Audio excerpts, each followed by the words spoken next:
O que um milionário descobriria ao seguir secretamente sua faxineira até um barraco abandonado? A verdade que seus próprios filhos lhe revelariam mudaria sua vida para sempre. A chuva batia com força nos janelões do 35-grau andar do edifício corporativo mais alto da cidade. Roberto Vasconcelos, com suas mãos trêmulas, segurava o relatório financeiro que acabara de mudar tudo. Os números não mentiam. Alguém estava roubando de sua empresa, e as suspeitas apontavam diretamente para o departamento de limpeza. Impossível, murmurou enquanto seus olhos percorriam cada linha do documento. Durante anos, ele confiou cegamente em seu pessoal de limpeza, especialmente em Gabriela, aquela mulher calada que sempre trabalhava até tarde, quando ele ainda permanecia no escritório, mas os fatos eram irrefutáveis. Faltavam suprimentos caros, produtos de limpeza especializados aos quais apenas o pessoal noturno tinha acesso. O detetive particular que ele havia contratado semanas atrás finalmente entregara seu relatório preliminar. As câmeras de segurança mostravam movimentos suspeitos, silhuetas carregando caixas depois do horário de trabalho. Roberto sentiu como se tivessem arrancado seu coração. Como era possível que a pessoa em quem mais confiava, a única funcionária que conhecia até os cantos mais privados de seu escritório, pudesse traí-lo dessa maneira? Naquela noite, enquanto Gabriela terminava sua rotina de limpeza, Roberto permaneceu oculto em seu escritório com as luzes apagadas. Através da fresta da porta, ele observou cada movimento da mulher que havia limpado seu espaço por mais de 3 anos. Seus movimentos eram os mesmos de sempre, meticulosos, respeitosos, quase reverentes com cada objeto que tocava. Mas então aconteceu algo que fez seu sangue gelar. Gabriela se dirigiu ao armário de suprimentos com uma chave que definitivamente não deveria ter. Roberto viu como ela tirava vários produtos de limpeza industriais, desinfetantes especializados e outros artigos caros que guardou cuidadosamente em uma sacola grande. Seu coração se partiu em 1000 pedaços ao confirmar seus piores temores. Não posso acreditar, sussurrou para si mesmo, sentindo como a traição lhe queimava o peito como ácido. Durante anos, ele fora generoso com seus funcionários, pagara salários justos, oferecera bônus em datas especiais. Por que Gabriela faria algo assim?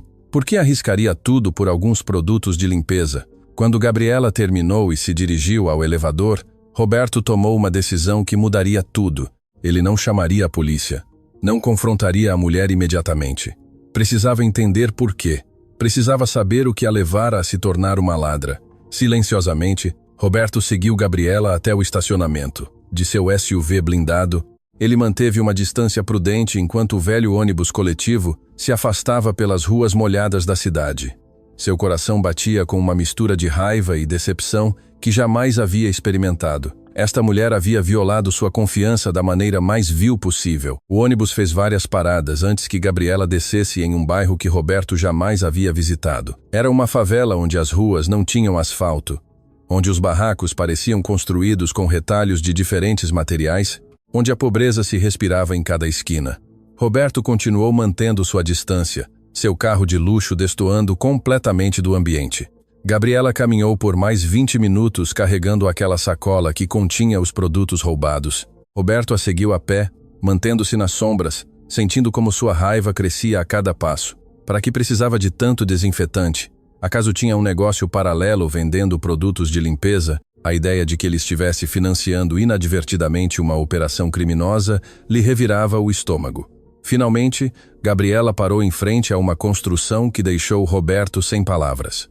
Não era uma casa, mas um barraco abandonado com paredes rachadas, janelas quebradas, tapadas com papelões e um telhado que claramente já tivera dias melhores. O lugar parecia a ponto de desabar. E, no entanto, Gabriela se dirigiu à porta principal como se fosse seu lar. Que lugar é este? Perguntou Roberto, sentindo como a confusão substituía gradualmente sua raiva. Aquilo não parecia o esconderijo de uma ladra profissional. Parecia mais o refúgio de alguém desesperado. Gabriela abriu a porta e desapareceu no interior. Roberto esperou alguns minutos antes de se aproximar cautelosamente. As janelas tapadas não lhe permitiam ver nada, mas podia ouvir vozes no interior. Vozes que o deixaram completamente paralisado. Eram vozes de crianças. Mãe, você chegou, ouviu o que dizia uma voz infantil cheia de alegria. Lucas esteve tossindo a noite toda e Juliana está com muita febre. Roberto sentiu como se tivessem lhe dado um golpe no peito. Crianças, Gabriela tinha filhos vivendo naquele lugar. Sua mente começou a processar lentamente uma realidade que não havia considerado. Os produtos de limpeza, os desinfetantes especializados. E se ela não os estava roubando para vender, ele se aproximou mais de uma das janelas que tinha um pequeno buraco no papelão que a cobria. O que viu através daquela pequena abertura mudou tudo o que acreditava saber sobre Gabriela Santos. No interior daquele barraco abandonado, iluminado apenas por algumas velas, havia 3 crianças. Um adolescente que parecia cuidar de 2 menores, um dos quais estava claramente doente. Gabriela havia tirado os produtos de limpeza e estava desinfetando meticulosamente cada superfície, cada canto daquela precária moradia. Seus movimentos eram os mesmos que Roberto havia observado em seu escritório. Cuidadosos, metódicos, cheios de um amor que agora ele entendia completamente. "Meu filho, vem cá", ouviu Gabriela dizer ao menino mais novo. "Temos que curar essa tosse. Não posso perder você também." Roberto cambaleou para trás, sentindo como as lágrimas começavam a brotar de seus olhos. Também, o que significava isso? Seu coração se partia ao perceber que havia julgado mal aquela mulher. Ela não estava roubando por avareza ou maldade. Estava roubando para sobreviver, para manter seus filhos com vida em condições que nenhum ser humano deveria enfrentar. Mas então uma voz quebrada de criança atravessou a noite como uma adaga. "Mãe, o pai algum dia vai voltar? Vai vir nos ajudar? Como prometeu antes de ir para o céu." O silêncio que se seguiu foi mais devastador que qualquer grito. Roberto compreendeu naquele momento que aquela mulher não só lutava contra a pobreza, mas também contra a perda de alguém muito importante. E enquanto ele havia estado se preocupando com alguns produtos de limpeza, ela havia estado lutando uma batalha épica para manter viva sua família. Roberto permaneceu imóvel durante vários minutos, processando a devastadora realidade que acabara de descobrir. Suas pernas tremiam enquanto ele se afastava silenciosamente da janela, sua mente lutando para compreender como havia estado tão cego diante do sofrimento de uma de suas funcionárias mais dedicadas. Voltou para seu carro com o coração destroçado, mas não conseguiu dar a partida. Suas mãos tremiam tanto que não conseguia inserir a chave. As palavras do menino continuavam ressoando em sua cabeça como um eco doloroso. "Pai, algum dia vai voltar." A inocência daquela pergunta, a esperança desesperada naquela voz infantil, o atingira mais forte que qualquer notícia de negócios que recebera em sua vida. Ele ficou ali sentado observando aquele barraco, onde uma mãe solteira lutava para manter vivos seus 3 filhos. Através das rachaduras das paredes, podia ver a tênue luz das velas se movendo, criando sombras dançantes que pareciam contar uma história de resistência e amor inabalável. "Meu Deus, o que eu fiz?" murmurou Roberto, levando as mãos ao rosto. Durante semanas ele havia estado planejando demitir Gabriela. Havia considerado apresentar queixa por roubo. Havia permitido que a desconfiança envenenasse cada interação com ela. E todo esse tempo ela havia estado usando aqueles produtos para criar um ambiente limpo e seguro para seus filhos doentes. Lembrou-se então de todas as vezes que vira Gabriela trabalhando até muito tarde, sempre com uma dedicação que lhe parecera admirável, mas que agora ele entendia completamente. Cada minuto extra que ela passava no escritório significava dinheiro adicional para sua família, significava uma oportunidade a mais de levar para casa os recursos necessários para manter seus filhos. De repente ouviu vozes que vinham do interior do barraco. Parecia que estava se desenvolvendo algum tipo de crise. Roberto saiu silenciosamente do carro e se aproximou novamente da janela, seu coração batendo com uma mistura de preocupação e curiosidade. "Mãe, Lucas não consegue respirar direito", ouviu a voz de uma menina pequena cheia de pânico. "Está ficando muito roxo e faz uns barulhos estranhos quando tenta pegar ar." Roberto viu Gabriela se mover freneticamente dentro do cômodo, carregando o menino mais novo enquanto tentava acalmá-lo. A cena que se desenrolava diante de seus olhos era dilacerante. Uma mãe desesperada tentando salvar seu filho com recursos limitadíssimos. "Rafael, traga o vaporizador que fizemos com a panela", ordenou Gabriela com voz trêmula, mas firme. "Juliana, me ajude a segurar seu irmãozinho enquanto damos o vapor. Vamos tirá-lo dessa, meu amor. A mamãe não vai deixar que nada de ruim aconteça com você." Roberto observou fascinado como aquela família improvisava soluções médicas com elementos básicos. Rafael, o filho mais velho, Movia uma panela com água quente perto do menino pequeno, criando um vaporizador caseiro enquanto sua irmã segurava a cabecinha do bebê. A coordenação entre eles falava de uma rotina estabelecida pela necessidade e de irmãos que haviam aprendido a cuidar um do outro em circunstâncias impossíveis. "Por que Lucas fica tão doente, mãe?" perguntou Juliana com aquela honestidade brutal que só as crianças possuem. "É porque moramos aqui? É porque não temos aquecimento como as casas dos meus colegas de escola?" O silêncio que se seguiu foi mais eloquente que qualquer resposta. Roberto viu Gabriela lutar para conter as lágrimas, enquanto continuava aplicando o vapor improvisado nas vias respiratórias de seu filho menor. A pergunta da menina havia tocado uma verdade devastadora que todos naquela família conheciam, mas ninguém se atrevia a verbalizar completamente. "Meu amor", finalmente respondeu Gabriela com voz quebrada. "Às vezes a vida nos impõe provas muito difíceis, mas o importante é que nos temos uns aos outros e que a mamãe vai fazer todo o possível para que vocês fiquem bem. O papai está nos cuidando do céu, e ele quer que sejamos fortes." Roberto sentiu como as lágrimas começavam a rolar por suas bochechas. A fortaleza daquela mulher, sua capacidade de manter a esperança em circunstâncias tão desesperadoras, o comovia de uma maneira que jamais havia experimentado. Toda a sua vida ele havia estado rodeado de luxo, de confortos, de soluções imediatas para qualquer problema. Nunca havia enfrentado a realidade de ter que escolher entre comprar remédio para um filho doente ou pagar o aluguel de uma moradia digna. "Mãe", disse Rafael com uma maturidade que dilacerava o coração, "amanhã não vou à escola. Vou ficar para cuidar do Lucas e da Juliana enquanto você trabalha. Além disso, ouvi dizer que no Mercado Central estão precisando de ajudantes para carregar caixas. Posso ganhar algum dinheiro extra?" "Não, meu filho", respondeu Gabriela com firmeza, embora sua voz tremesse de emoção. "Sua educação é o mais importante. É a única maneira de que algum dia você possa ter uma vida diferente da minha. Não vou permitir que sacrifique seu futuro por nossa situação atual." "Mas, mãe, precisamos do dinheiro", insistiu Rafael. "E além disso, se Lucas piorar, alguém tem que estar aqui para levá-lo ao hospital público. Você não pode faltar ao trabalho porque precisamos desse salário." Roberto se deu conta de que estava presenciando uma conversa que se repetia constantemente naquela família, a terrível decisão entre sobrevivência imediata e esperança futura. Cada dia Gabriela tinha que escolher entre cuidar de seus filhos doentes ou manter o trabalho que os mantinha vivos.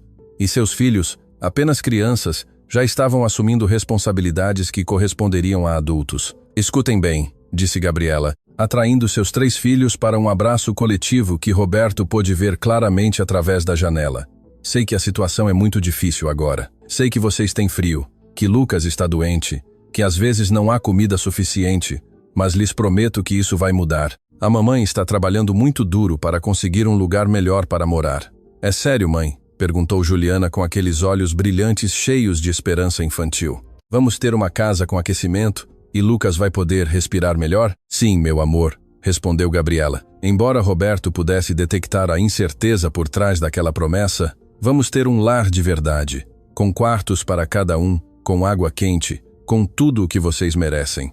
Roberto sentiu como seu coração se partia ao se dar conta de que Gabriela estava fazendo promessas que possivelmente não poderia cumprir.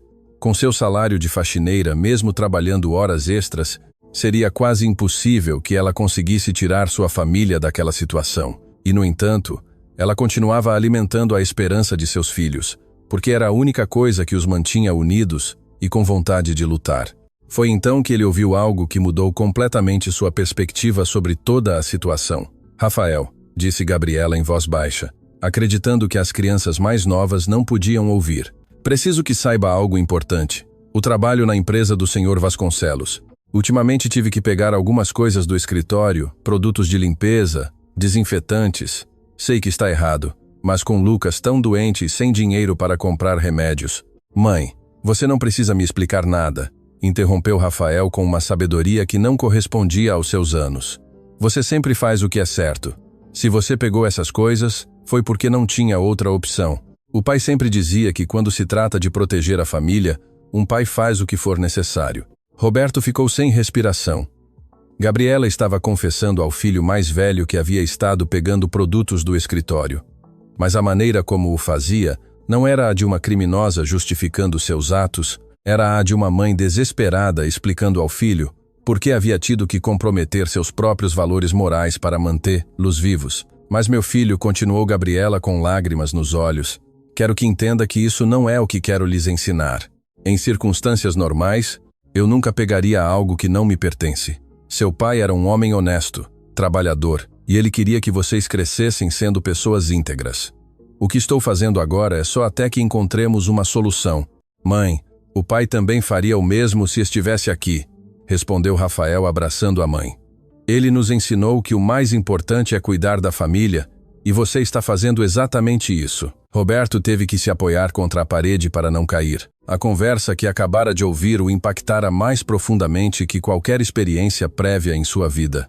Aquela mulher havia sido torturada pela culpa de pegar aqueles produtos.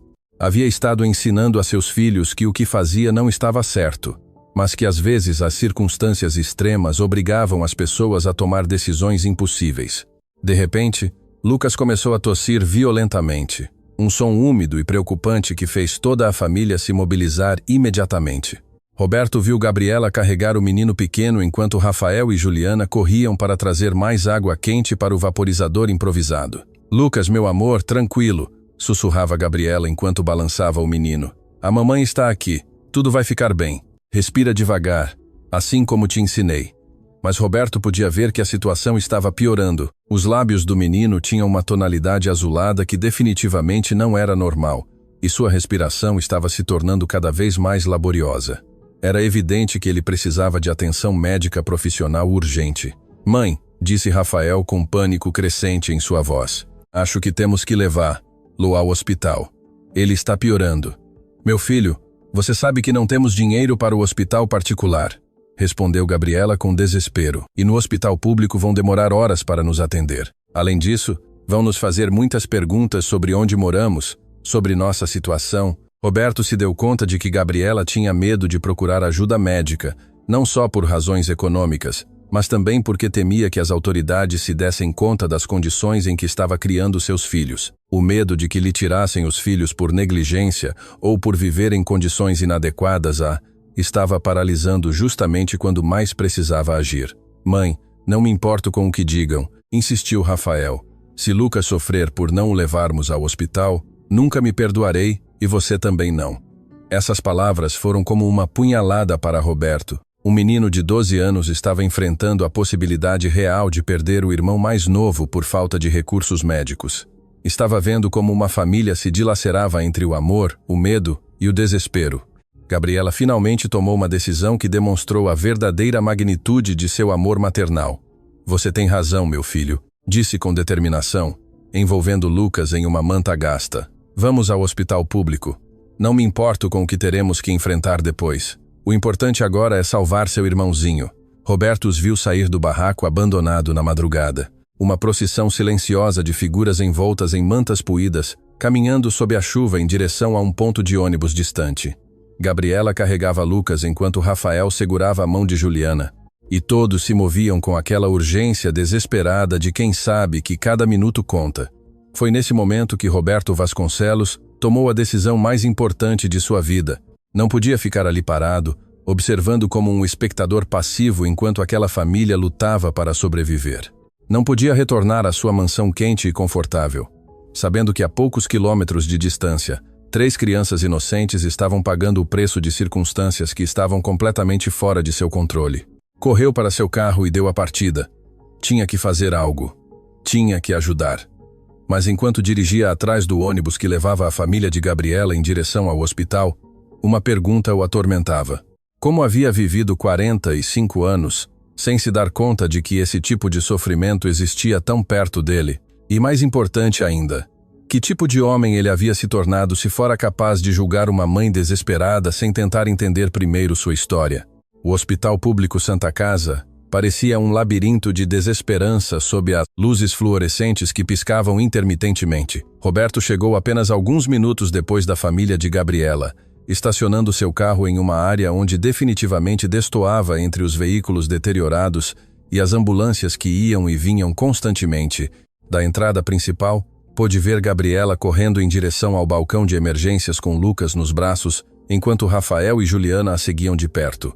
O menino pequeno havia piorado durante a viagem de ônibus.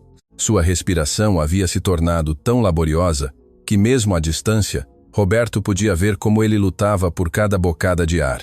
"Por favor, meu filho não consegue respirar", ouviu Gabriela gritar para a enfermeira de plantão, uma mulher de meia idade que parecia ter visto muito sofrimento para se surpreender com algo. "Ele está piorando a noite toda e agora está ficando roxo. Por favor, tem que ajudá-lo."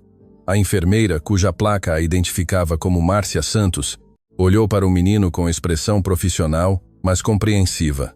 No entanto, suas palavras seguintes foram como adagas para o coração de qualquer um que as ouvisse. "Senhora, vejo que seu filho de fato precisa de atenção imediata", disse Márcia enquanto revisava rapidamente os sinais vitais de Lucas. "Mas preciso que complete estes formulários primeiro. Informações pessoais, endereço, plano de saúde, método de pagamento." "Formulários?" interrompeu Gabriela com desespero evidente em sua voz. "Meu filho está mal e a senhora está me pedindo formulários? Por favor, atendam-no primeiro e depois completamos todos os papéis que quiserem." "Entendo sua preocupação, senhora, mas são procedimentos obrigatórios", respondeu a enfermeira com aquela frieza institucional que caracteriza os sistemas de saúde sobrecarregados. "Sem a documentação completa, não podemos processar sua entrada no sistema." Roberto observava a cena a uma distância prudente, sentindo como a indignação crescia em seu peito.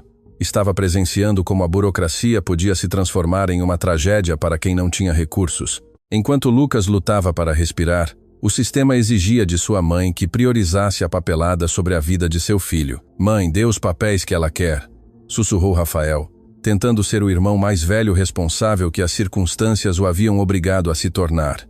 "Eu posso cuidar da Juliana enquanto você preenche tudo isso."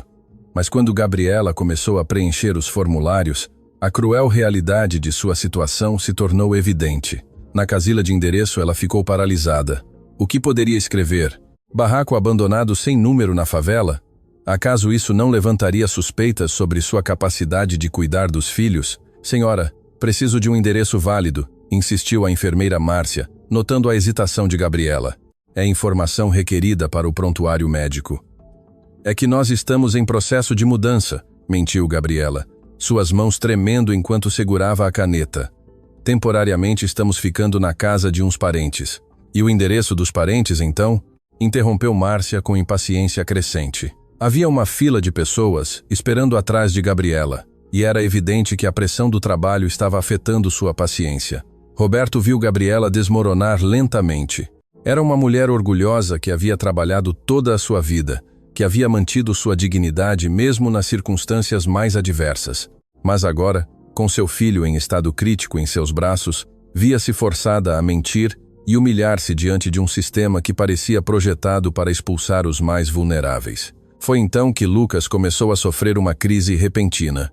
"Meu bebê, algo está acontecendo com meu bebê", gritou Gabriela enquanto o menino pequeno Lucas piorava bruscamente e a sala inteira se paralisava. As convulsões eram aterrorizantes de presenciar. O corpinho de Lucas se contraía de maneira violenta enquanto seus olhinhos ficavam completamente brancos. A enfermeira Márcia finalmente reagiu com a urgência que a situação merecia desde o início. "Código azul na emergência. Preciso de um médico aqui imediatamente", gritou enquanto tomava Lucas dos braços de Gabriela e corria em direção às salas de tratamento. "Não tirem meu filho", soluçava Gabriela tentando seguir a enfermeira. "Por favor, deixem-me ficar com ele. Ele é só um bebê, está com medo." "Senhora, precisa ficar aqui enquanto estabilizamos a criança", disse-lhe um segurança bloqueando sua passagem, com aquela autoridade impessoal que caracteriza quem aplica regulamentos, sem considerar a dor humana que causam. "Os familiares não podem entrar na área de tratamento durante emergências médicas." Roberto presenciou Gabriela desabar emocionalmente. Aquela mulher forte, que havia enfrentado a pobreza, a viuvez e a responsabilidade de criar sozinha 3 filhos, finalmente se quebrou. Ela se desabou em uma das cadeiras plásticas da sala de espera, chorando com uma intensidade que partia a alma de qualquer um que a escutasse. "Mãe, não chore", disse Juliana com aquela sabedoria inocente das crianças que viram muito sofrimento. "Lucas é muito forte. Lembre-se que o pai sempre dizia que nossa família tem sangue de guerreiros. Lucas vai ficar bem porque tem a sua força." As palavras da menina de 8 anos revelaram algo fundamental sobre aquela família. Haviam perdido seu patriarca, mas seu legado de fortaleza continuava vivo em cada um de seus membros. O pai daquelas crianças havia sido claramente uma figura importante que lhes ensinara valores de resistência e união familiar. Como o pai morreu, mãe? Perguntou Rafael com voz quebrada, aproveitando aquele momento vulnerável para fazer uma pergunta que evidentemente havia estado reprimindo por muito tempo.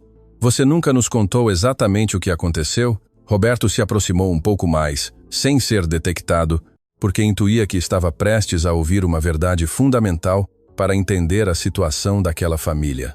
Gabriela respirou profundamente antes de responder, limpando as lágrimas com o dorso da mão. Seu pai era soldador na construção. Ela começou com voz trêmula. Trabalhava em edifícios muito altos, fazendo aquelas estruturas de metal que sustentam tudo. Um dia, a empresa para a qual trabalhava decidiu economizar dinheiro em medidas de segurança. Não havia arneses suficientes. As plataformas estavam em mau estado. Ele caiu? Perguntou Juliana com aquela franqueza brutal que só as crianças podem expressar. Sim, meu amor, confirmou Gabriela, abraçando seus 2 filhos mais velhos. Caiu de um 18º andar porque a empresa não quis investir em equipamento de segurança adequado. E quando tentamos que nos ajudassem, quando pedimos uma indenização para poder seguir em frente, nos disseram que tinha sido culpa dele por não ter tido cuidado. Roberto sentiu como o sangue lhe gelava. Aquela família não só havia perdido seu principal provedor, mas fora vítima de negligência corporativa. Uma empresa havia priorizado os lucros sobre a vida humana, e quando as consequências dessa decisão resultaram fatais, haviam culpado a vítima. Por isso não pudemos ficar em nossa casa anterior? Perguntou Rafael, conectando os pontos com aquela inteligência precoce que desenvolvem as crianças que crescem na adversidade. Exatamente, meu filho, respondeu Gabriela. Sem o salário do pai, não pudemos pagar o aluguel.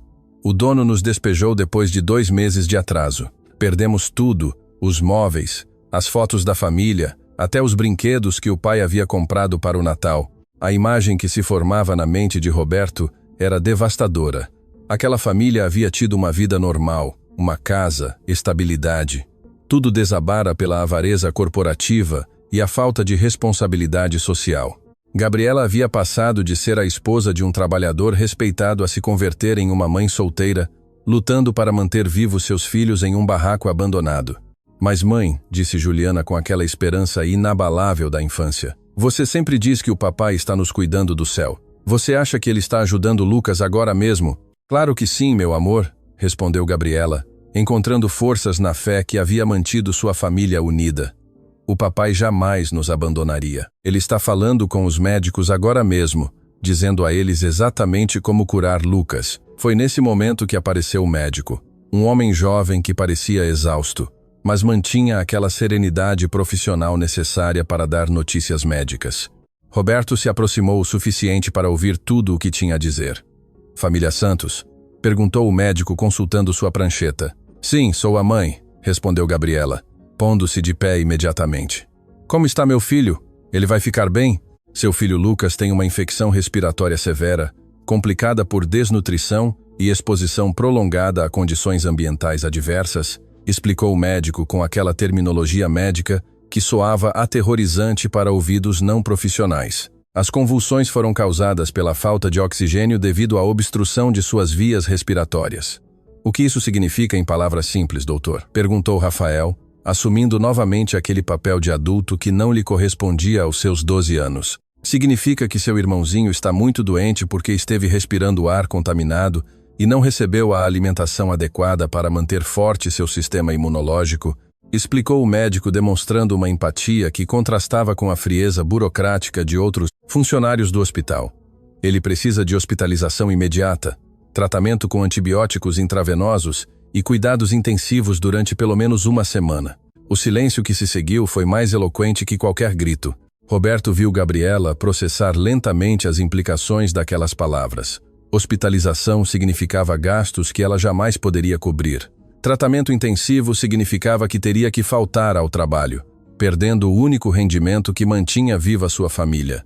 Doutor, disse Gabriela com voz trêmula, quanto vai custar tudo isso? Senhora, neste momento o importante é salvar a vida de seu filho, respondeu o médico, evitando habilmente a pergunta financeira. Os aspectos econômicos podem ser discutidos depois com o departamento de faturamento, mas Gabriela havia vivido pobreza suficiente para entender que discutir depois significava acumular uma dívida impossível de pagar. Significava que durante anos estaria pagando contas médicas que a manteriam na miséria absoluta. Há alguma alternativa menos custosa? Perguntou com o desespero de uma mãe que se afogava em um mar de impossibilidades. Algo que eu possa fazer em casa. Eu sei cuidar de crianças doentes. Tenho feito isso há meses. Senhora Santos, disse o médico com firmeza, mas compreensão. Seu filho precisa de equipamentos médicos que só temos aqui no hospital.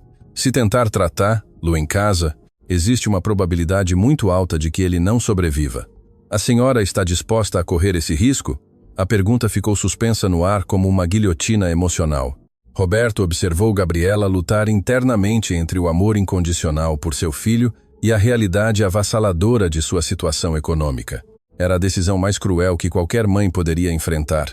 Endividar-se por toda a vida para salvar seu filho ou arriscar-se a perdê-lo por falta de recursos. Foi então que Roberto Vasconcelos tomou a decisão que mudaria não só a vida da família Santos, mas também sua própria existência. Ele saiu das sombras onde estivera observando e se aproximou diretamente do grupo. Com licença, doutor, disse com aquela autoridade natural que o dinheiro e o poder outorgam. Sou Roberto Vasconcelos e me encarregarei de todas as despesas médicas de Lucas Santos. Quero que ele receba o melhor tratamento disponível, sem importar o custo. Gabriela se virou para ele com expressão de choque absoluto. Seus olhos se encheram de confusão, esperança e terror simultaneamente. Não podia compreender por que seu chefe, o homem de quem havia estado roubando produtos de limpeza, estava parado na sala de emergências de um hospital público, oferecendo-se para pagar o tratamento de seu filho. Senhor Vasconcelos, balbuciou Gabriela. O quê? Como? Por que o senhor está aqui?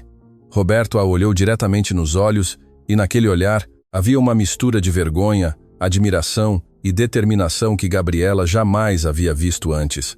Gabriela disse com voz emocionada: vim te pedir perdão. O silêncio na sala de emergências tornou-se tão denso que parecia que até as máquinas médicas haviam parado de fazer barulho. Gabriela olhava para Roberto com uma expressão que combinava choque, confusão e puro terror.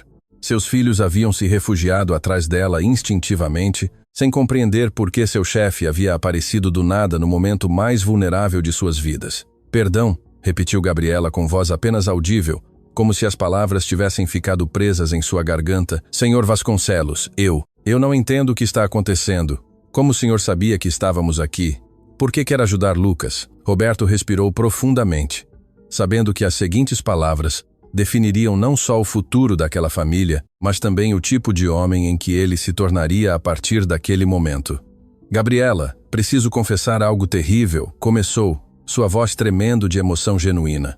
Durante semanas eu estive te investigando. Acreditava que você estava me roubando produtos de limpeza do escritório. Contratei um detetive particular. Revisei as câmeras de segurança. Te espionei como se fosse uma criminosa. Os olhos de Gabriela se encheram de lágrimas ao compreender a magnitude da situação. Seu pior pesadelo estava se tornando realidade. Ela havia sido descoberta, mas o que mais a devastava não era o medo das consequências, mas a vergonha de que seus filhos ouvissem que sua mãe havia sido catalogada como uma ladra.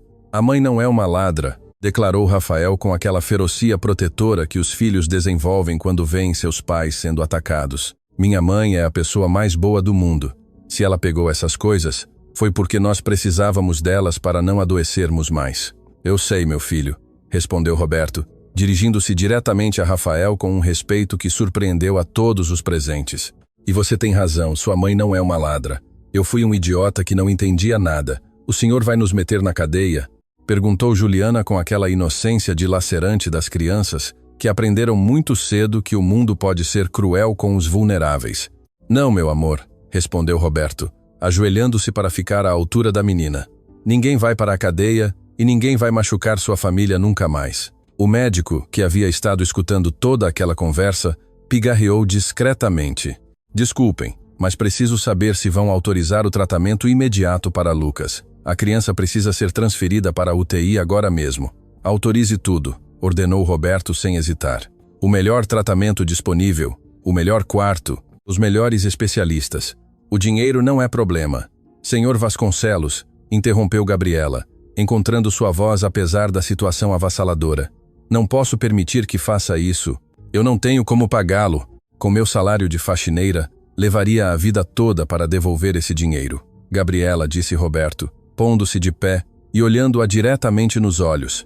Depois do que descobri esta noite, depois de ver como você tem vivido, depois de entender por que você pegava aqueles produtos, quem deveria estar pagando sou eu. Deveria estar pagando por ter sido tão cego, tão insensível, tão completamente alheio ao sofrimento que estava acontecendo bem debaixo do meu nariz. O que quer dizer com depois do que descobriu? Perguntou Gabriela, embora uma parte dela temesse a resposta. Roberto baixou o olhar, envergonhado de ter que admitir até que ponto havia violado a privacidade de sua funcionária. Eu a segui até sua casa. Eu vi onde você vive. Eu vi como você cuida de seus filhos. Eu vi como você usa aqueles produtos que pensei que estava roubando. A expressão de Gabriela mudou de confusão para horror absoluto. A ideia de que seu chefe houvesse visto as condições deploráveis em que estava criando seus filhos, de que houvesse sido testemunha de sua maior vergonha, a encheu de uma humilhação tão profunda que ela se sentiu fisicamente doente. O Senhor viu o barraco abandonado, murmurou, cobrindo o rosto com as mãos. Viu como vivemos. Viu que não tenho água quente, que não há aquecimento, que meus filhos dormem em colchões jogados no chão. Vi uma mãe extraordinária fazendo o impossível para manter seus filhos vivos, interrompeu Roberto com voz firme e emocionada. Vi uma mulher que pega produtos de limpeza não para vendê-los, mas para desinfetar um barraco onde ninguém deveria viver, mas que ela está transformando em um lar seguro para seus bebês. Isso não é verdade, explodiu Gabriela, a vergonha se transformando em desespero. Sou uma mãe terrível. Meus filhos estão vivendo como animais por minha culpa. Lucas está aqui porque não pude dar a ele um lar decente onde respirar ar limpo. Não diga isso, gritou Rafael abraçando a mãe com uma intensidade que surpreendeu a todos. Você é a melhor mãe do mundo. O pai sempre dizia que você era mais forte que 100 homens juntos. Rafael tem razão, acrescentou Juliana, unindo-se ao abraço familiar. Mãe, você nos dá amor todos os dias, nos faz sentir seguros, nos ensina a ser bons. Isso é mais importante do que ter uma casa bonita. Roberto observava aquela cena de amor incondicional e se dava conta de que estava presenciando algo que ele, apesar de toda a sua riqueza, nunca havia experimentado. Aquelas crianças não amavam a mãe apesar da pobreza. A amavam precisamente porque ela havia sacrificado tudo, inclusive sua dignidade, para proteger Luz. Gabriela, disse Roberto com uma emoção que jamais havia permitido que outros vissem. Você sabe qual foi o momento que mais me impactou de tudo o que vi ontem à noite? Gabriela levantou o olhar, incapaz de imaginar que aspecto de sua miséria havia resultado mais memorável para seu chefe.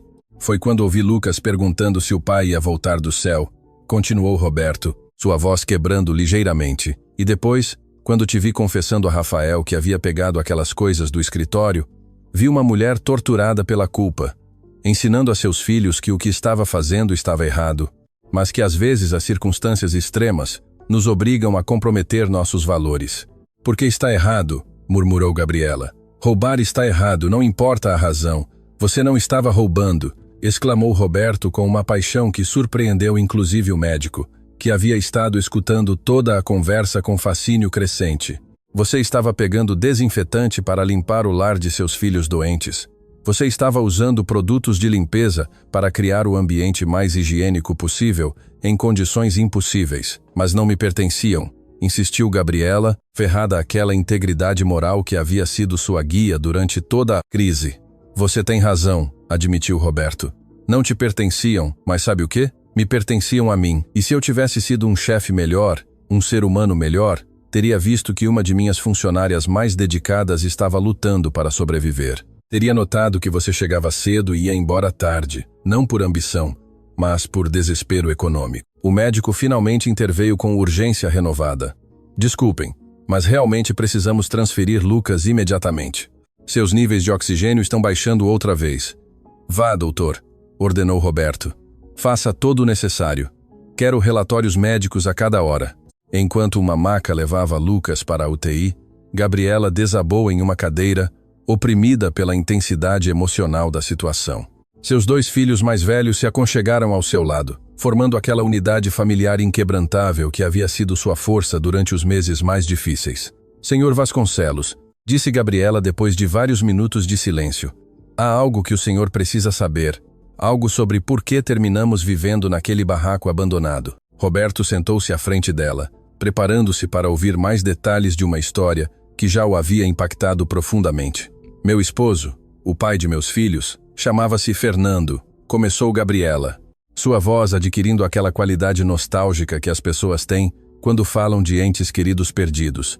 Era soldador industrial. Trabalhava na construção de arranha-céus e pontes. Era um homem bom, trabalhador, que sonhava em dar a seus filhos uma vida melhor que a que ele havia tido. O que aconteceu com ele? Perguntou Roberto, embora intuísse que a resposta seria dolorosa. Ele estava trabalhando na construção do novo complexo empresarial Edifício Platinum, continuou Gabriela, sem se dar conta do impacto que aquelas palavras teriam em Roberto. A construtora havia decidido economizar dinheiro em equipamentos de segurança. Os arneses estavam em mau estado. As plataformas não cumpriam com os regulamentos, mas pressionavam os trabalhadores para que terminassem rápido. Roberto sentiu como o sangue lhe gelava. Edifício Platinum era um projeto que ele conhecia muito bem. Havia sido um dos contratos mais lucrativos de sua empresa nos últimos anos. Fernando caiu do 18º andar porque a plataforma de trabalho desabou. Continuou Gabriela, agora chorando abertamente. Quando tentei que a empresa se responsabilizasse, me disseram que havia sido negligência dele por não revisar adequadamente seu equipamento. Me negaram qualquer indenização e me ameaçaram de me processar se eu continuasse insistindo. Que empresa era? Perguntou Roberto, embora uma parte dele já conhecesse a resposta e esperasse desesperadamente estar enganado. Construtora Vasconcelos, respondeu Gabriela.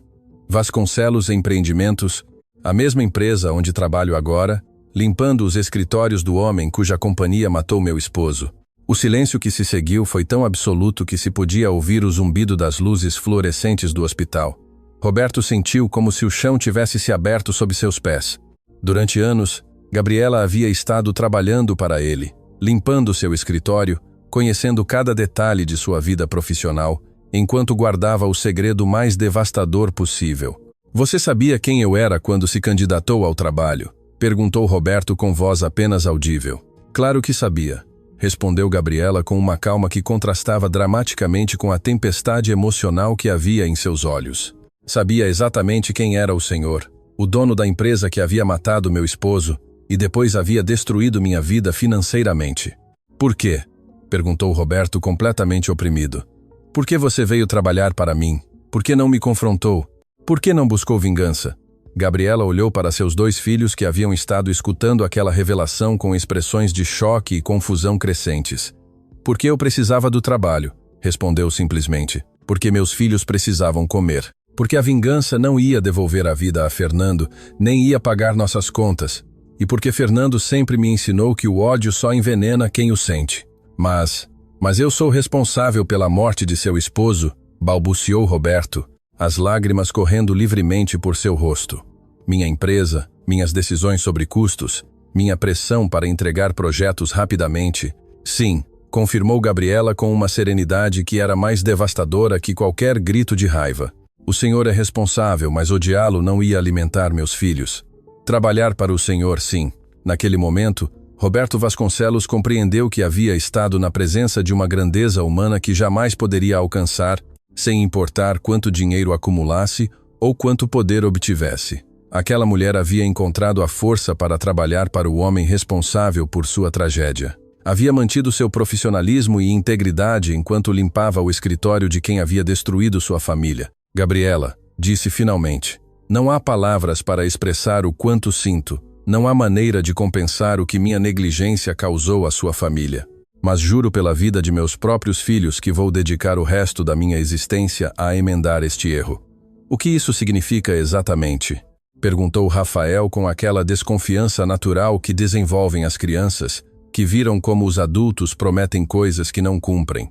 Roberto olhou para o rapaz de 12 anos que havia assumido responsabilidades de adulto muito cedo e tomou a decisão mais importante de sua vida empresarial.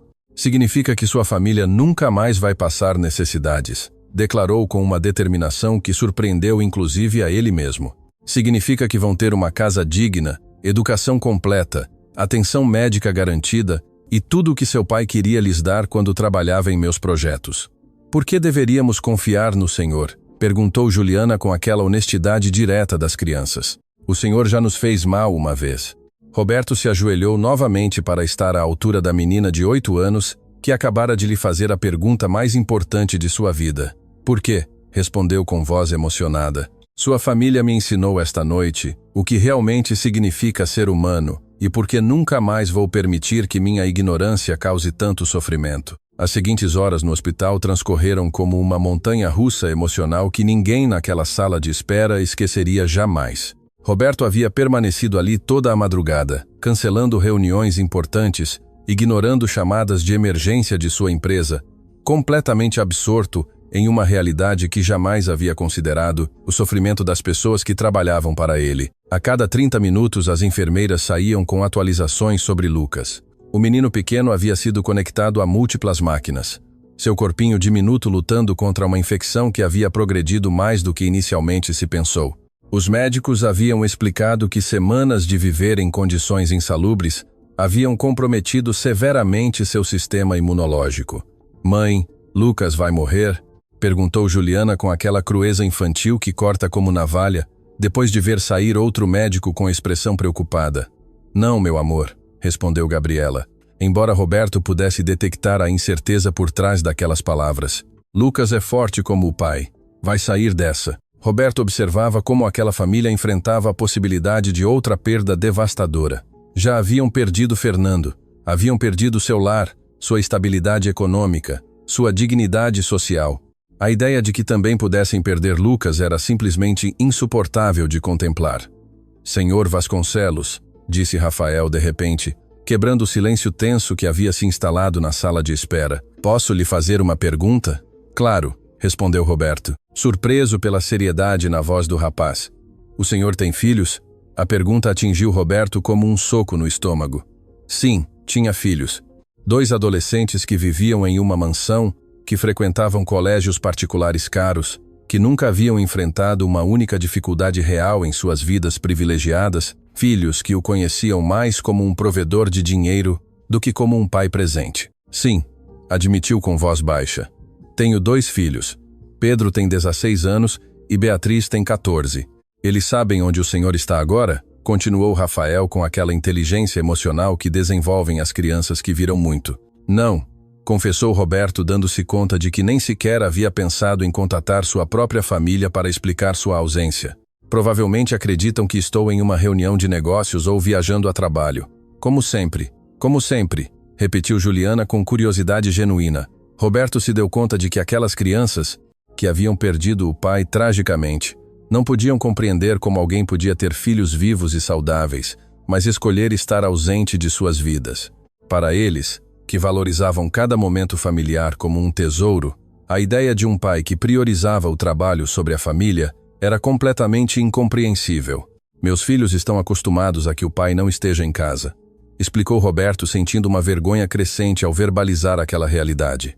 Sempre pensei que minha responsabilidade era ganhar dinheiro para dar a eles tudo o que precisassem. Casas grandes, carros caros, férias na Europa.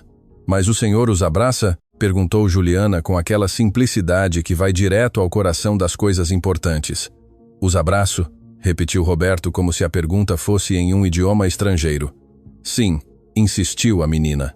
Nós abraçamos a mamãe todos os dias, muitas vezes ao dia, especialmente quando ela está triste ou preocupada. O senhor abraça seus filhos quando estão tristes? Roberto permaneceu em silêncio durante longos minutos, processando uma pergunta que revelava um vazio fundamental em sua vida familiar. Não podia recordar a última vez que havia abraçado Pedro ou Beatriz. Suas interações se limitavam a perguntas sobre notas escolares, transferências de dinheiro para gastos e conversas superficiais durante os escassos jantares familiares. Acho que não os abraço o suficiente, admitiu finalmente, sua voz quebrando ligeiramente. O pai nos abraçava todos os dias, compartilhou Rafael com um sorriso nostálgico que iluminou momentaneamente seu rosto cansado. Quando chegava do trabalho, antes que qualquer outra coisa acontecesse, ele nos abraçava. Dizia que os abraços de seus filhos eram o que lhe dava forças para trabalhar tão duro. E nos fins de semana acrescentou Juliana, unindo-se às recordações familiares. O pai inventava brincadeiras conosco. Transformava a casa em um castelo, ou em uma nave espacial, ou em uma selva. Não precisávamos de brinquedos caros porque o pai fazia tudo ser divertido. Roberto escutava aquelas descrições e se dava conta de que Fernando Santos, um soldador industrial com rendimentos modestos, havia sido infinitamente mais rico que ele nas únicas coisas que realmente importavam. Havia tido o amor incondicional de sua família, havia construído memórias preciosas com seus filhos, havia sido o centro emocional de seu lar. "Sabe o que mais sentimos falta do pai?" perguntou Gabriela, unindo-se à conversa com uma voz suave, mas carregada de emoção. "O quê?" perguntou Roberto, preparando-se para outra lição sobre o que realmente significava ser pai. "As histórias", respondeu Gabriela com um sorriso que misturava alegria e tristeza. Cada noite Fernando inventava histórias diferentes para as crianças. Histórias onde eles eram os heróis, onde superavam obstáculos, onde aprendiam lições importantes sobre ser boas pessoas. "Ele as inventava?" perguntou Roberto, fascinado por um conceito que nunca havia considerado. "Completamente", confirmou Rafael. "O pai dizia que as melhores histórias eram as que saíam do coração, não dos livros. Ele nos contava aventuras onde Lucas era um super-herói que podia voar, onde Juliana era uma princesa que salvava reinos, onde eu era um explorador que descobria mundos novos e sempre", acrescentou Juliana com entusiasmo crescente. No final de cada história, o pai nos dizia que na vida real éramos ainda mais especiais que nos contos, porque éramos seus filhos de verdade. Roberto sentiu como as lágrimas começavam a brotar novamente. Aquelas crianças haviam perdido um pai que não só os havia amado, mas que havia investido tempo, criatividade e energia emocional em nutrir suas imaginações, em fazê-los sentir valiosos, em construir sua autoestima dia após dia. "Seus filhos alguma vez lhe pediram para contar histórias?" perguntou Gabriela com curiosidade genuína. "Não", admitiu Roberto. "Sempre tiveram televisões em seus quartos, videogames, computadores. Nunca pensei que pudessem querer algo tão simples como que seu pai lhes contasse um conto." "Talvez", sugeriu Rafael com sabedoria que superava amplamente sua idade. "Eles não sabem que podem pedir. Talvez estejam esperando que o Senhor se ofereça." Naquele momento preciso, o médico-chefe da UTI apareceu na sala de espera. Sua expressão era séria, mas não devastadora, o que imediatamente captou a atenção de todos os presentes. "Família Santos", anunciou consultando sua prancheta. "Tenho notícias sobre Lucas." Gabriela se pôs de pé tão rapidamente que quase perdeu o equilíbrio. Suas mãos tremiam enquanto se preparava para ouvir notícias que poderiam mudar tudo. "Como está meu bebê, doutor?" perguntou com voz trêmula. "Lucas respondeu muito bem ao tratamento com antibióticos", explicou o médico com um sorriso tranquilizador. "Sua respiração se estabilizou consideravelmente e os níveis de oxigênio no sangue estão retornando a parâmetros normais." O alívio que tomou conta da família foi tão palpável que Roberto pôde senti-lo fisicamente. Gabriela desabou novamente em sua cadeira, desta vez de gratidão pura, enquanto Rafael e Juliana se abraçavam chorando de alegria. "Isso significa que ele vai ficar bem?" perguntou Juliana, necessitando de confirmação absoluta. "Significa que superamos a crise imediata", continuou o doutor. "No entanto, Lucas precisará permanecer hospitalizado durante pelo menos mais uma semana para assegurar que a infecção esteja completamente eliminada, e depois da alta, vai requerer cuidados especiais em casa." "Que tipo de cuidados especiais?" perguntou Gabriela. Embora Roberto suspeitasse que ela já intuía para onde a conversa se dirigia, Lucas precisa viver em um ambiente completamente livre de umidade, mofo e contaminação do ar, explicou o médico com aquela seriedade profissional que indicava que não havia espaço para negociação. Seus pulmões foram severamente afetados pela exposição prolongada a condições ambientais inadequadas. Uma recaída poderia ser grave. O silêncio que se seguiu foi devastador. Todos naquela sala sabiam que o barraco abandonado onde vivia a família Santos não cumpria nem remotamente com aqueles requisitos médicos. De fato, era exatamente o tipo de ambiente que poderia colocar Lucas em risco se ele voltasse para lá. "Doutor", disse Roberto levantando-se com determinação, "que tipo de moradia seria ideal para a recuperação de Lucas? Uma casa com sistema de aquecimento e ventilação adequados, sem problemas de umidade, preferencialmente com purificadores de ar, e definitivamente sem exposição a mofo ou materiais de construção deteriorados, respondeu o médico, descrevendo basicamente tudo o oposto de onde vivia a família. Entendido, disse Roberto com firmeza. Isso não será problema. Senhor Vasconcelos, interrompeu Gabriela, compreendendo imediatamente as implicações daquelas palavras. Não posso permitir que faça mais do que já fez. O hospital, os medicamentos, já é demais. Gabriela, respondeu Roberto, olhando-a diretamente nos olhos. Seu filho quase morreu porque minha negligência empresarial matou seu pai e os obrigou a viver em condições que nenhum ser humano deveria enfrentar. Não é caridade o que estou oferecendo, é justiça. Mas uma casa como a que o doutor descreve deve custar uma fortuna, protestou Gabriela. Não posso aceitar algo assim do senhor. Por que não? Perguntou Juliana com aquela lógica simples das crianças. Se o senhor tem dinheiro e nós precisamos de uma casa para Lucas não ficar doente, por que não pode nos ajudar? Por que, meu amor? Explicou Gabriela pacientemente. Quando alguém te dá algo muito grande, depois podem te pedir coisas em troca que talvez você não possa dar. Roberto sentiu como aquelas palavras o atingiam como um tapa. Gabriela tinha razão em desconfiar. Em seu mundo empresarial, todos os favores vinham com condições. Todas as ajudas tinham custos ocultos. Todas as generosidades eram investimentos disfarçados. Gabriela, disse Roberto com uma emoção que jamais havia permitido que outros vissem em contextos profissionais. A única coisa que quero em troca é a oportunidade de ser um homem melhor do que tenho sido até agora. A oportunidade de honrar a memória de Fernando, fazendo por seus filhos o que ele teria feito se eu não tivesse sido tão irresponsável com a segurança no trabalho.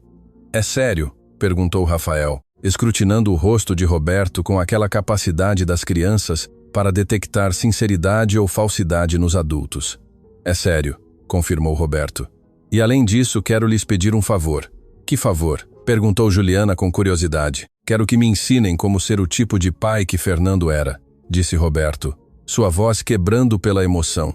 Quero aprender a contar histórias para meus filhos, a abraçá-los quando estão tristes, a fazer-los sentir mais importantes do que qualquer reunião de negócios. É sério? Perguntou Gabriela, surpresa por uma petição que nunca poderia ter antecipado. É sério, confirmou Roberto. Vocês perderam o melhor pai do mundo, mas suas recordações dele podem me ajudar a me tornar um pai melhor para meus próprios filhos. Esse seria o melhor pagamento que poderiam me dar. Pela primeira vez desde que havia começado aquela longa noite de revelações, Gabriela sorriu com esperança genuína. Acredito, disse finalmente, que Fernando estaria muito orgulhoso de saber que seu legado vai ajudar outra família a se encontrar. 3 dias depois da promessa feita no hospital, Roberto Vasconcelos estava parado em frente a uma bela casa de 2 andares no bairro residencial Jardins, segurando as chaves em uma mão e um contrato de compra na outra. Não havia sido uma decisão impulsiva. Ele havia passado 72 horas investigando meticulosamente cada detalhe para encontrar a moradia perfeita para a família Santos. A casa tinha tudo o que o médico havia especificado para a recuperação de Lucas. Sistema de aquecimento central, purificadores de ar em cada cômodo, janelas grandes que permitiam abundante luz natural e, o mais importante, havia sido construída há apenas 2 anos com materiais completamente livres de umidade e mofo. Mas Roberto havia ido além dos requisitos médicos. A propriedade contava com 4 quartos amplos, 2 banheiros completos, uma cozinha moderna com eletrodomésticos novos, um jardim traseiro onde as crianças poderiam brincar seguramente e estava localizada em uma zona com excelentes escolas públicas. Era exatamente o tipo de lar que Fernando Santos teria sonhado em proporcionar à sua família. O senhor tem certeza disso, senhor Vasconcelos? Perguntou Ana Paula Mendes, a corretora de imóveis que havia gerenciado a compra expressa. É uma decisão muito generosa, mas também muito custosa. Esta propriedade vale mais do que muitas pessoas ganham em 10 anos. Estou completamente certo, respondeu Roberto sem hesitar. Além disso, não é generosidade, é justiça muito atrasada. Enquanto esperava a chegada da família Santos, Roberto refletia sobre as mudanças extraordinárias que haviam ocorrido em sua vida durante aqueles 3 dias. Ele havia cancelado reuniões importantes, havia delegado decisões empresariais que normalmente consideraria cruciais, e pela primeira vez em anos, havia colocado as necessidades de outras pessoas acima de suas próprias ambições financeiras. Mais importante ainda, Ele havia tido a conversa mais honesta de sua vida com seus próprios filhos. Na noite anterior, havia chegado à sua mansão antes das 8 da noite pela primeira vez em meses. Pedro e Beatriz estavam jantando sozinhos na sala de jantar principal, como era sua rotina habitual, enquanto ele tipicamente trabalhava até muito tarde ou participava de eventos de negócios. Pai, havia dito Beatriz, surpresa de vê-lo aparecer a uma hora tão precoce. Está tudo bem na empresa? Não esperávamos vê-lo até o fim de semana. Aquelas palavras lhe partiram o coração. Seus próprios filhos estavam surpresos de vê-lo em casa durante a semana, como se sua presença paterna fosse um evento extraordinário que só acontecia ocasionalmente. Preciso contar algo muito importante a vocês, lhes havia dito, sentando-se com eles pela primeira vez em meses. E preciso lhes pedir perdão pelo tipo de pai que tenho sido até agora. Durante as seguintes 2 horas, ele lhes contou toda a história. Gabriela, o barraco abandonado, Lucas no hospital, a morte de Fernando em um de seus projetos de construção e a lição devastadora sobre o que realmente significava ser um pai presente. Pai, havia dito Pedro com uma maturidade que o havia surpreendido, nós sabemos que o Senhor trabalha muito para nos dar uma boa vida. Nunca sentimos que não nos ama, mas, havia acrescentado Beatriz com aquela honestidade direta que herdara de sua mãe, sim, sentimos que o Senhor não nos conhece realmente, como se soubesse que existimos, mas não soubesse quem somos. Aquelas palavras haviam sido mais impactantes do que qualquer crítica empresarial que ele houvesse recebido. Seus filhos não o culpavam por trabalhar tanto, mas reconheciam que ele havia perdido a oportunidade de conhecê-los como pessoas individuais, com sonhos, medos, personalidades únicas. O que podemos fazer para mudar isso? Lhes havia perguntado, genuinamente interessado em ouvir suas ideias. Bom, havia respondido Beatriz depois de pensar cuidadosamente. O Senhor poderia começar nos perguntando como foi nosso dia quando chega em casa. Não só se fizemos as tarefas ou se tiramos boas notas. E talvez, havia acrescentado Pedro, o Senhor poderia nos contar histórias sobre quando era criança. Nunca sabemos nada sobre como o Senhor cresceu, o que gostava de fazer, como conheceu a mamãe. Roberto havia prometido que tudo isso mudaria e havia começado naquela mesma noite, contando-lhe sobre sua própria infância, sobre os erros que havia cometido ao priorizar o sucesso financeiro sobre as relações humanas e sobre como uma família em crise lhe havia ensinado lições que nenhuma escola de negócios poderia oferecer. Agora, parado em frente à nova casa da família Santos, Roberto sentia uma mistura de nervosismo e emoção que não havia experimentado desde que era um jovem empreendedor construindo sua primeira empresa. Mas desta vez o sucesso não se mediria em ganhos econômicos, mas no sorriso de uma mãe que finalmente poderia dar a seus filhos um lar digno. O táxi parou em frente à casa exatamente às 14h, como haviam combinado. Lucas havia recebido alta hospitalar naquela mesma manhã, e embora ainda parecesse frágil, suas bochechas haviam recuperado algo do rubor saudável da infância. Gabriela saiu primeiro do veículo, seguida por Rafael, que ajudou cuidadosamente Lucas a descer enquanto Juliana corria imediatamente para o jardim frontal. Mãe, olha que lindas são estas flores, gritou Juliana apontando para os roseirais que decoravam a entrada. E há um balanço naquela árvore. Juliana, não toque em nada. Advertiu Gabriela automaticamente com aquela cautela de alguém que havia aprendido a não esperar muito da vida. Esta não é nossa casa. Estamos aqui para vê-la, mas não sabemos se... Gabriela interrompeu Roberto suavemente, aproximando-se com as chaves estendidas para ela. Esta é sua casa, completamente sua. O silêncio que se seguiu foi tão profundo que se podia ouvir o vento movendo as folhas da árvore, onde de fato havia um balanço instalado. Gabriela olhou para as chaves como se fossem objetos mágicos que poderiam desaparecer se as tocasse. O que quer dizer com completamente nossa? Perguntou Rafael com aquela desconfiança protetora que havia desenvolvido durante meses de incerteza. Quero dizer, explicou Roberto ajoelhando-se para ficar à altura das 3 crianças, que a casa está paga completamente, que está escriturada em nome de sua mãe e que ninguém nunca poderá tirá-las. É nossa para sempre? Para sempre de verdade? Perguntou Lucas com aquela voz pequena que ainda mostrava sinais de sua recente doença, mas que brilhava com uma esperança cautelosa. Para sempre de verdade, confirmou Roberto, sentindo como se lhe enchiam os olhos de lágrimas ao ver a expressão de assombro no rosto do menino pequeno. Gabriela finalmente pegou as chaves com mãos trêmulas. Durante meses havia sonhado com aquele momento, mas jamais havia acreditado que fosse possível. Havia fantasias noturnas onde imaginava seus filhos correndo por uma casa real, dormindo em camas verdadeiras, banhando-se com água quente, mas sempre havia despertado naquele barraco abandonado onde a realidade a atingia brutalmente. "Podemos entrar e vê-la por dentro?" perguntou Juliana, praticamente pulando de emoção. "Claro", respondeu Roberto, dirigindo a família para a porta principal. "É o lar de vocês, podem fazer o que quiserem." Quando Gabriela abriu a porta, o que encontraram dentro superou todas as expectativas que poderiam ter tido. Roberto não só havia comprado a casa, ele a havia mobiliado completamente com tudo necessário para uma família com 3 crianças. Na sala principal havia um sofá confortável de 3 lugares, uma mesa de centro de madeira sólida, uma televisão de tela grande montada na parede e, o mais importante, uma biblioteca cheia de livros infantis e juvenis. A cozinha estava completamente equipada com eletrodomésticos novos, louça completa, e a despensa estava abastecida com comida suficiente para várias semanas. "Mãe, tem uma escada", gritou Rafael correndo para o 2º andar como um menino normal de 12 anos pela primeira vez em meses.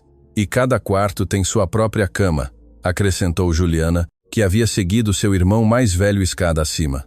Roberto havia prestado atenção especial aos dormitórios. O quarto principal tinha uma cama queen size com roupa de cama nova, um guarda-roupa amplo e uma cômoda com espelho. Os quartos das crianças estavam decorados apropriadamente para suas idades. O de Rafael tinha uma escrivaninha para estudar e pôsteres educativos. O de Juliana estava pintado em tons suaves com uma cama de solteiro decorada com bonecas novas. E o de Lucas tinha um berço conversível que podia se transformar em cama de criança grande, junto com um umidificador especial, recomendado pelos médicos. "Senhor Vasconcelos", disse Gabriela com voz quebrada pela emoção, "isso é demais. É mais do que jamais sonhei dar a meus filhos. Não sei como vamos poder pagá-lo algum dia." "Gabriela", respondeu Roberto, sentando-se junto a ela no sofá novo. "Você se lembra do que me disse no hospital sobre por que decidiu trabalhar para mim em vez de buscar vingança? Porque a vingança não ia alimentar meus filhos", repetiu Gabriela, recordando suas próprias palavras. "Exatamente", continuou Roberto. "Bem, esta casa não é vingança pelo que minha empresa fez a Fernando. Esta casa é minha maneira de honrar sua memória, assegurando-me de que seus filhos tenham as oportunidades que ele queria lhes dar." "Mãe, venha ver meu quarto", gritou Lucas lá de cima, sua voz cheia de uma alegria que não haviam escutado em meses. Quando subiram ao 2º andar, encontraram as 3 crianças explorando seus novos quartos com expressões de puro assombro. Lucas havia descoberto que sua cama tinha grades laterais para evitar quedas, mas que também podiam ser removidas quando ele fosse maior. Juliana estava abraçando uma boneca nova que havia encontrado sobre sua cama. Rafael estava revisando os livros em sua escrivaninha, livros apropriados para sua idade e nível educativo. "É sério que posso ficar com todos estes livros?", perguntou Rafael, segurando uma enciclopédia de ciências naturais. "São seus", confirmou Roberto, "e há mais livros lá embaixo na biblioteca familiar. Pensei que talvez você gostasse de ler histórias para seus irmãos, como seu pai fazia." Os olhos de Rafael se encheram de lágrimas. Durante meses ele havia assumido responsabilidades de adulto por necessidade, mas agora lhe estava sendo oferecida a oportunidade de ser um irmão mais velho em circunstâncias normais, de cuidar de Lucas e Juliana com amor, em vez de desespero. "Senhor Vasconcelos", disse Rafael com uma seriedade que comovia, "posso lhe perguntar algo?" "Claro, seus filhos sabem o que o senhor está fazendo por nós?" A pergunta surpreendeu Roberto porque revelava que Rafael havia estado pensando não só em sua própria família, mas em como aquelas ações poderiam afetar outras pessoas. "Sim", respondeu Roberto, "eu lhes contei toda a sua história e eles sabem que vocês me ensinaram lições muito importantes sobre o que significa ser uma família." "Que tipo de lições?", perguntou Juliana, unindo-se à conversa com aquela curiosidade natural das crianças. "Me ensinaram que abraçar os filhos é mais importante do que comprar coisas caras", explicou Roberto. "Me ensinaram que contar histórias em casa é mais valioso do que trabalhar até muito tarde. Me ensinaram que conhecer os sonhos de meus filhos é mais importante do que fazer mais dinheiro." "O senhor vai começar a abraçar mais seus filhos?", perguntou Lucas com aquela inocência direta que só as crianças pequenas possuem. "Já comecei", confirmou Roberto com um sorriso genuíno. Ontem à noite abracei Pedro e Beatriz pela primeira vez em meses. E sabem o que descobri? O quê? Perguntaram as 3 crianças em uníssono. Que eles também precisavam desses abraços, mas não sabiam como pedi-los. Gabriela, que havia estado escutando aquela conversa enquanto explorava o banheiro principal com seu chuveiro novo e água quente, se aproximou do grupo com lágrimas correndo por suas bochechas. Senhor Vasconcelos, disse com uma voz carregada de emoção.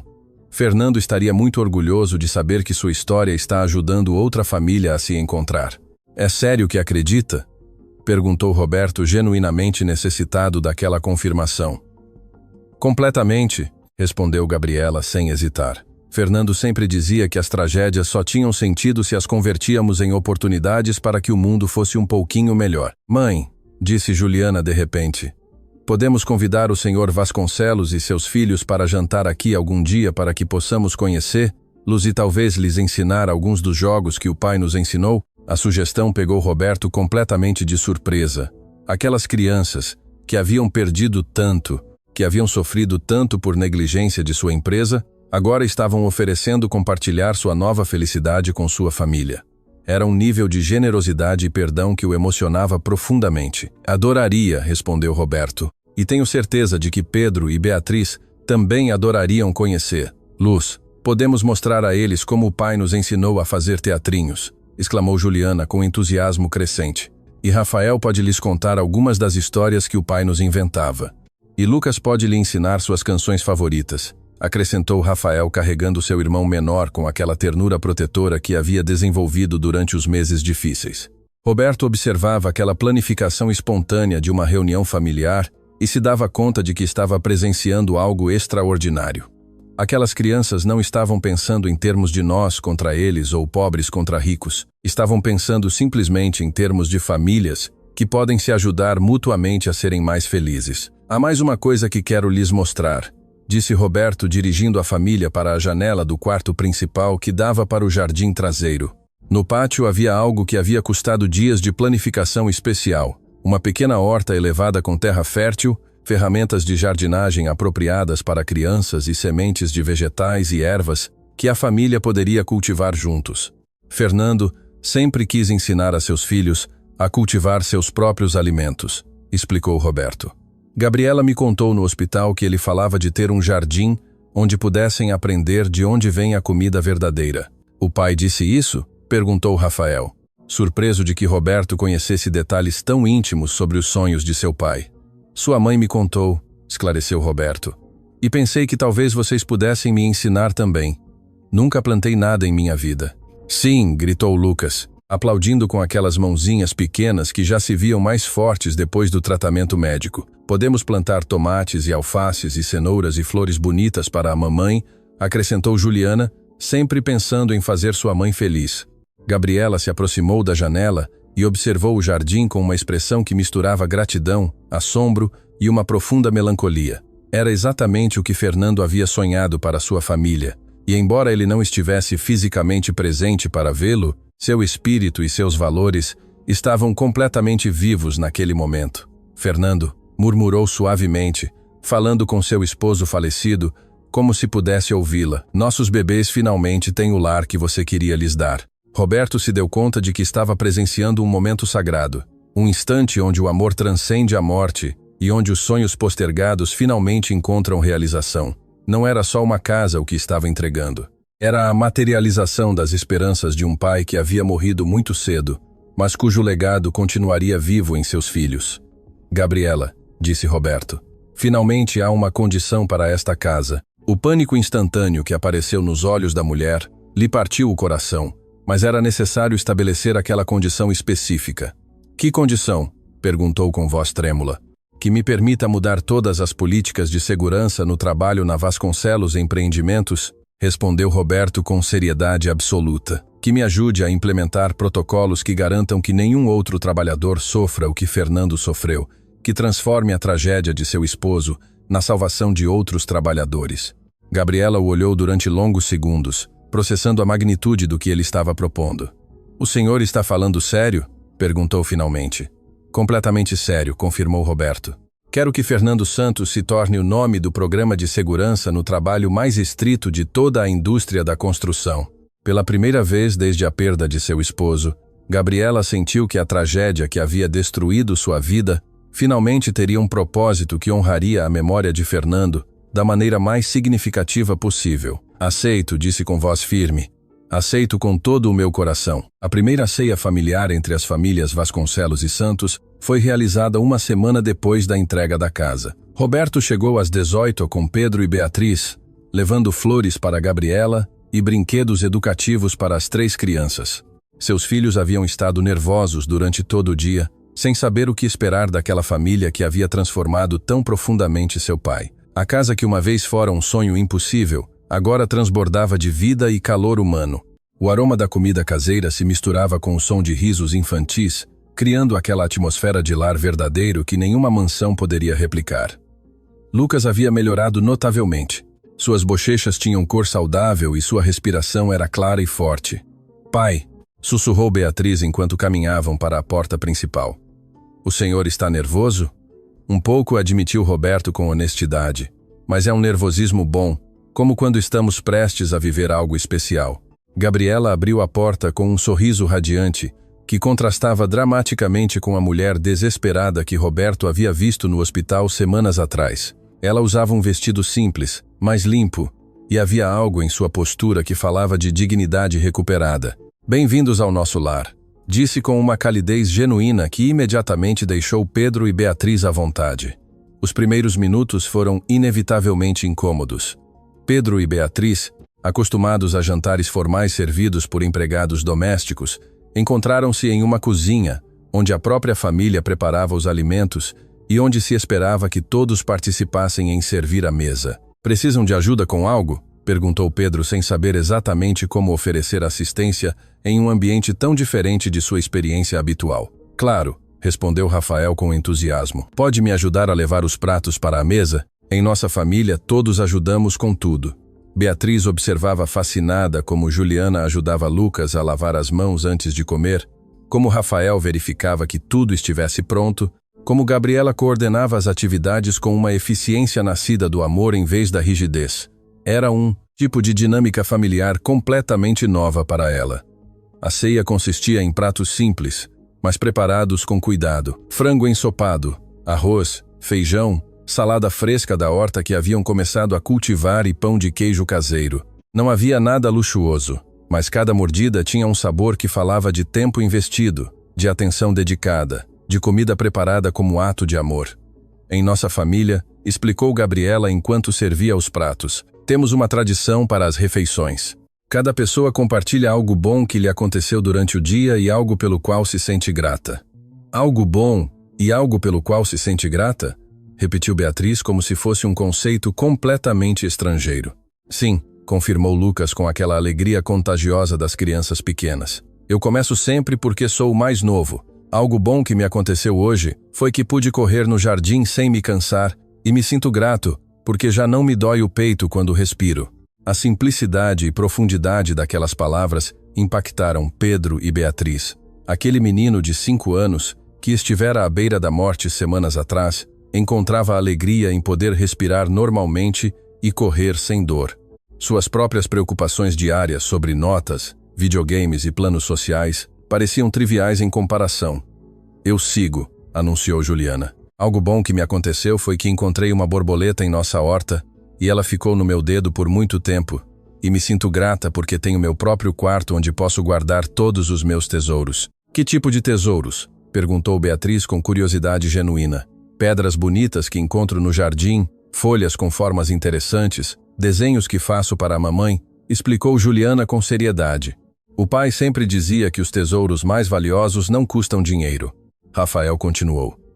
Algo bom que me aconteceu foi que entendi completamente minha tarefa de matemática sem ajuda, e me sinto grato porque posso estudar em minha própria escrivaninha sem ruídos que me distraiam. Gabriela sorriu com orgulho maternal antes de falar. Algo bom que me aconteceu hoje foi ver Lucas brincando feliz no jardim e me sinto grata porque meus filhos têm um lar seguro onde podem crescer e sonhar. Todos se voltaram para Roberto, Pedro e Beatriz. Era a vez deles de participar daquela tradição familiar, mas nenhum deles havia refletido jamais sobre seu dia daquela maneira tão intencional. Nunca fizemos isso antes, admitiu Roberto com honestidade. Mas quero tentar. Algo bom que me aconteceu hoje foi ver o sorriso de Lucas quando correu para a porta para nos receber. E me sinto grato porque vocês estão me ensinando como ser melhor, pai. Pedro hesitou antes de falar. Algo bom. Acho que algo bom que me aconteceu foi conhecer Rafael e me dar conta de que há pessoas da minha idade que são muito mais maduras e responsáveis do que eu sou. E me sinto grato porque o pai está aprendendo a passar mais tempo conosco. Beatriz foi a última. Algo bom que me aconteceu foi ver como Juliana cuida de Lucas. Me fez pensar em como posso ser melhor irmã mais velha e me sinto grata porque esta família está me mostrando o que realmente significa amar uns aos outros. O silêncio que se seguiu foi cheio de calor e conexão. Era evidente que algo fundamental havia começado a mudar na dinâmica de ambas as famílias. Agora, anunciou Rafael com entusiasmo. É hora dos contos.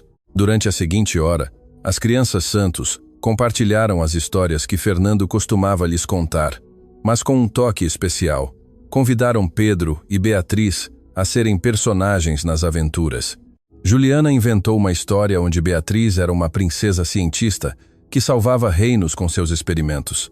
Rafael criou uma aventura onde Pedro era um explorador que descobria civilizações perdidas. Lucas, com a ajuda de seus irmãos, contou um conto onde todos eram super-heróis que trabalhavam juntos para fazer o mundo melhor.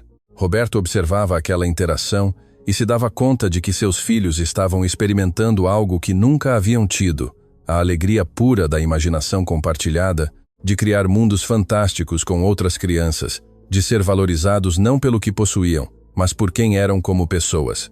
Pai, perguntou Beatriz, quando terminaram as histórias, poderíamos fazer isso em casa também?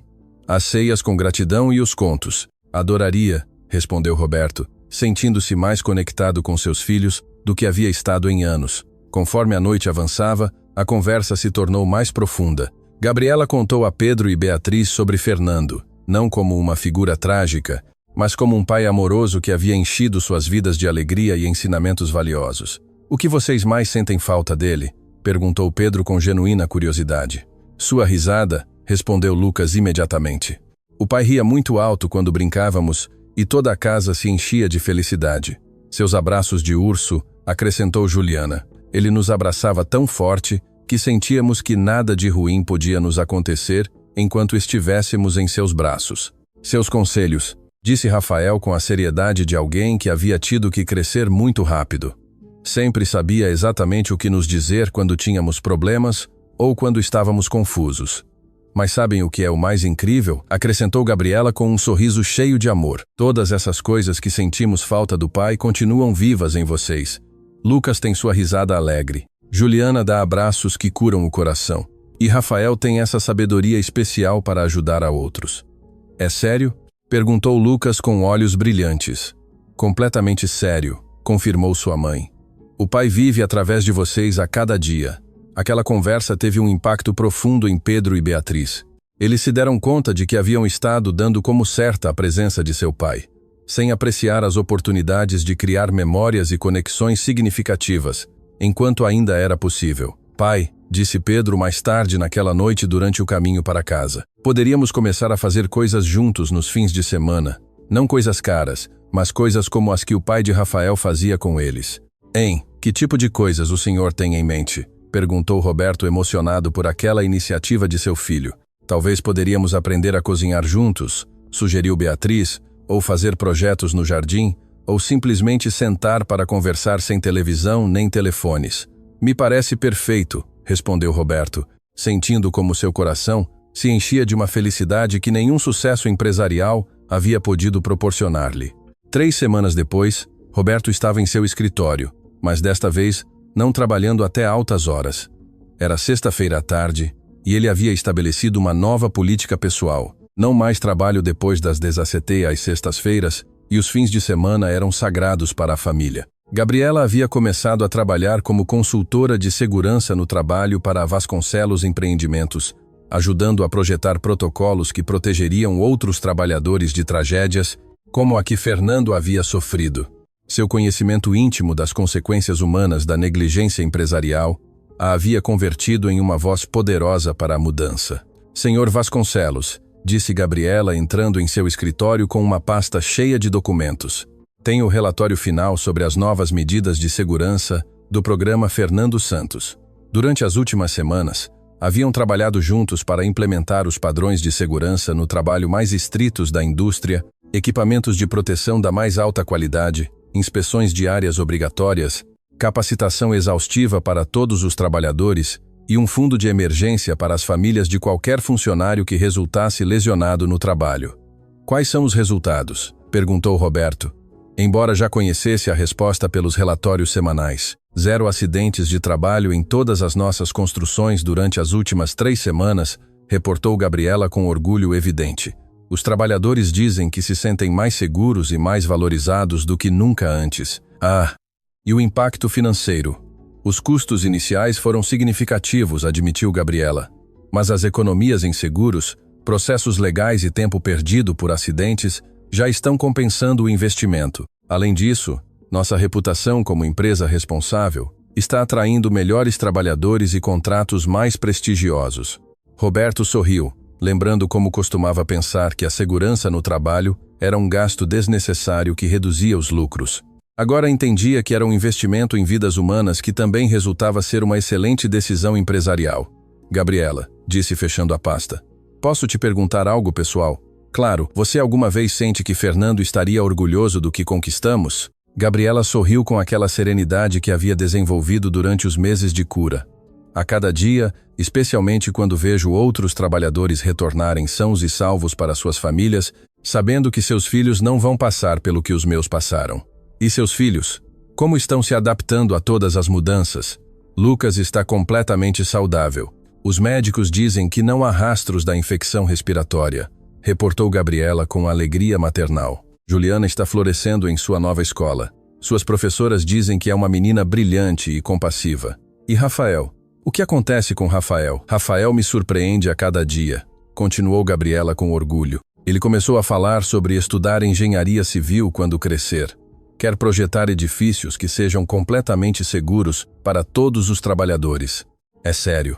Ele diz que quer continuar o trabalho que seu pai começou e que o senhor está ajudando a terminar, explicou Gabriela.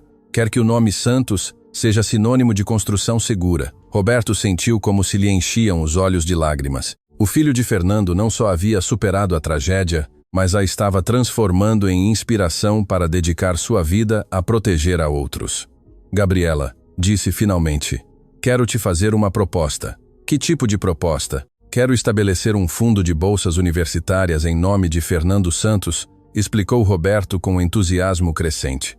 Para filhos de trabalhadores da construção que queiram estudar engenharia, arquitetura ou qualquer carreira relacionada a tornar a indústria mais segura. O senhor está falando sério? Completamente sério. E quero que você administre esse fundo, continuou Roberto. Quem melhor que a viúva de Fernando para decidir que jovens merecem a oportunidade de transformar tragédias em soluções? Gabriela ficou sem palavras durante vários minutos, processando a magnitude do que Roberto estava propondo. Sabe o que isso significa? Perguntou finalmente. Significa que Fernando Santos se converterá em uma força para o bem que transcende sua própria morte? Respondeu Roberto. Significa que seu legado salvará vidas durante gerações. Aceito, disse Gabriela com voz firme e emocionada. Aceito com todo o meu coração e em nome de Fernando. Naquela mesma noite, na casa que agora transbordava de vida e felicidade, as duas famílias se reuniram novamente para jantar. Mas desta vez havia uma tradição adicional. No final da ceia, acendiam uma vela especial em homenagem a Fernando Santos. Pai, disse Juliana dirigindo-se à vela como se Fernando pudesse ouvi-la. Hoje o senhor Roberto nos contou sobre as bolsas que vão ajudar outras crianças a estudar para fazer trabalhos mais seguros. O senhor está orgulhoso de nós? Naquele momento, como se o universo quisesse responder à pergunta da menina, uma brisa suave moveu as cortinas da janela, fazendo com que a chama da vela dançasse de maneira especial. O pai está aqui, sussurrou Lucas com aquela certeza absoluta das crianças pequenas. Está nos dizendo que sim, está orgulhoso. Roberto observava aquela cena e se dava conta de que havia sido testemunha da transformação mais extraordinária de sua vida. Uma tragédia havia sido convertida em redenção, Uma injustiça havia sido transformada em justiça e uma morte havia dado vida a um legado que protegeria inúmeras famílias futuras. Sabem o que é o mais incrível de toda esta história? Disse Roberto olhando para todas as crianças presentes. O quê? Perguntaram em uníssono. Que Fernando Santos nunca vai ser apenas um nome em uma lápide, explicou Roberto com emoção profunda. Vai ser o nome em bolsas universitárias que ajudem jovens a estudar. Vai ser o nome em protocolos de segurança que salvem vidas. Vai ser o nome que outros trabalhadores recordarão quando retornarem seguros para seus lares a cada noite, e vai ser o nome que nós levaremos com orgulho para sempre, acrescentou Rafael com aquela maturidade que havia desenvolvido através da adversidade transformada em propósito. Exatamente, confirmou Roberto. Fernando Santos se tornou imortal não porque esteja fisicamente conosco, mas porque seu amor, seus valores e seu sacrifício continuam tornando o mundo melhor a cada dia. Naquele momento, com duas famílias unidas ao redor de uma mesa, com uma vela honrando a memória de um homem bom, e com o futuro brilhando com promessas de vidas salvas e sonhos cumpridos, todos compreenderam que haviam presenciado algo extraordinário.